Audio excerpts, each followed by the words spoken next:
Well, it's early spring, probably April, and we're getting tired as producers, I think, of feeding hay and we may be running short on forage. And the cows, quite honestly, are looking across the fence at maybe some spring grass is starting to break dormancy. Um, so our topic today is going to be, when should I turn out? I'm Dr. Ron Lemonade, Beef Extension Specialist in the Department of Animal Science at Purdue University, West Lafayette, Indiana. And I'm Keith Johnson. I am the Purdue University Extension Forage Specialist based out of West Lafayette, Indiana.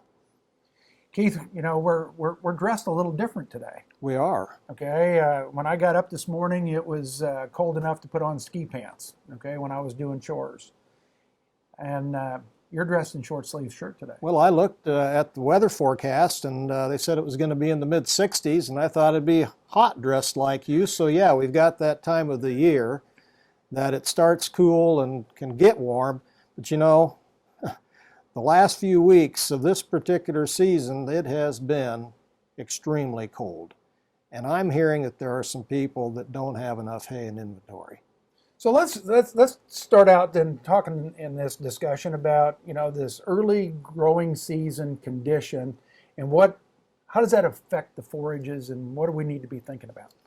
Well, essentially, if you will, if the temperature doesn't get above 45 or 50 degrees during the day and it's cold at night, it's essentially like being in a refrigerator. Not much is going to happen in regards to growth.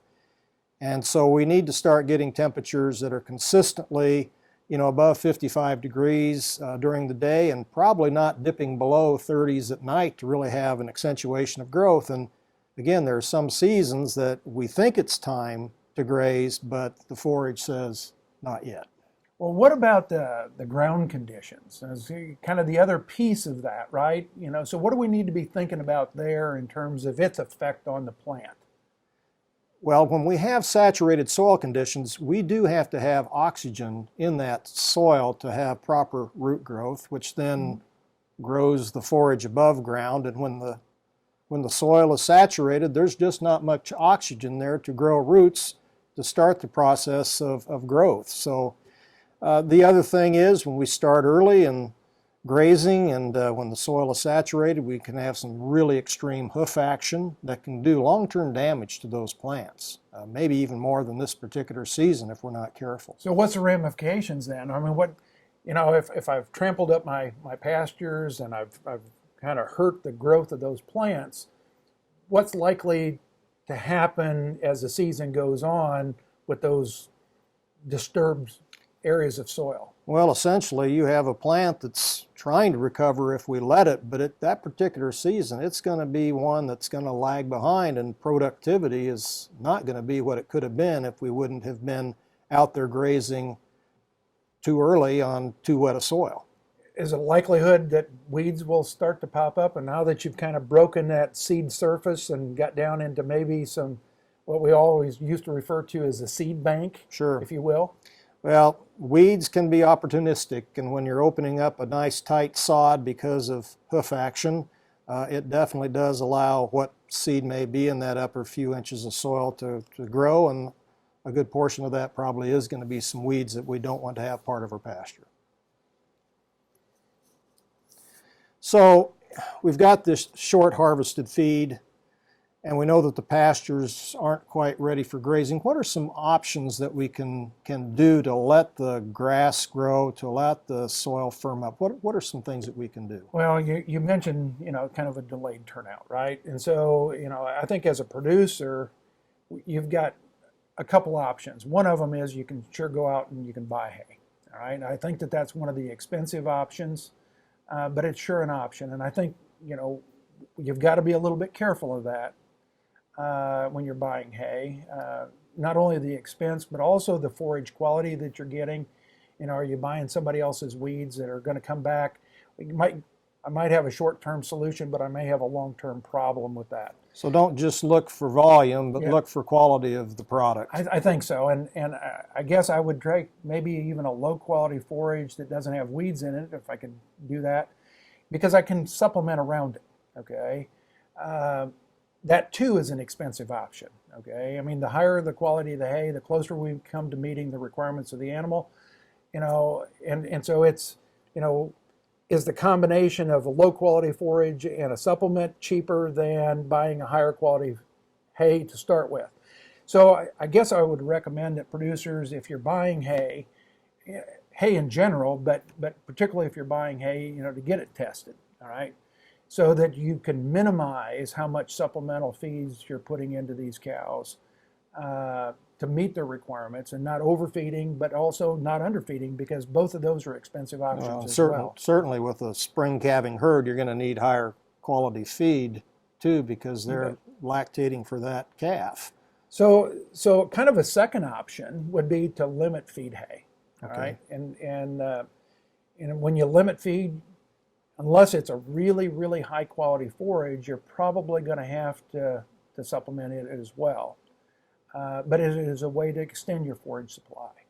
And then probably the third option would be to cull those non-productive cows. So if you've got some cows that somewhere aborted along the way during the winter, and she's not going to have a calf, or maybe it's the cow that lost her calf. Maybe there's a few cows at the bottom end of the herd that, you might even be able to sell as a cow-calf pair. So essentially you have fewer mouths to feed during that particular time. Just to reduce the needs on your forage inventory. Right, yeah.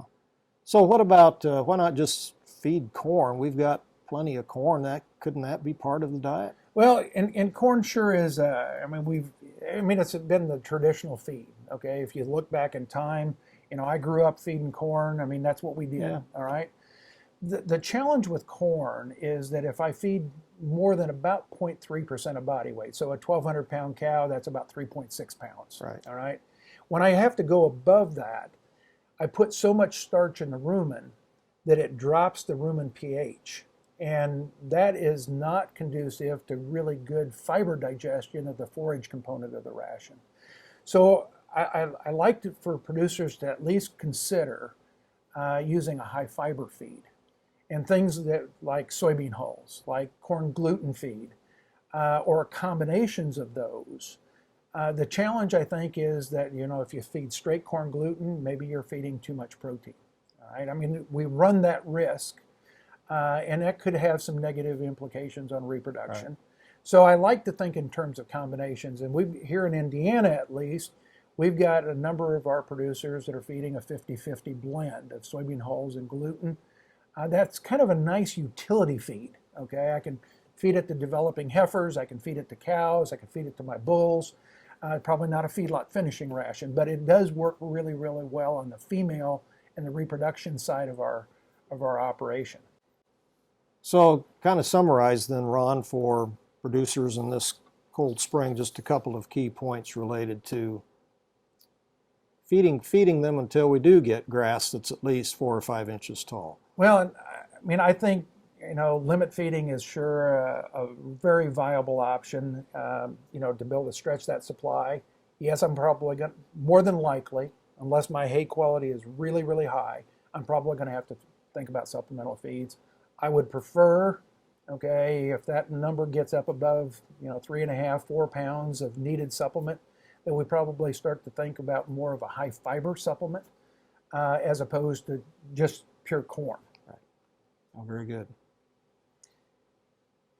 Keith, any last comments, any thoughts that we haven't talked about on this particular topic? Well, I think one of the lessons here is no season is exactly alike.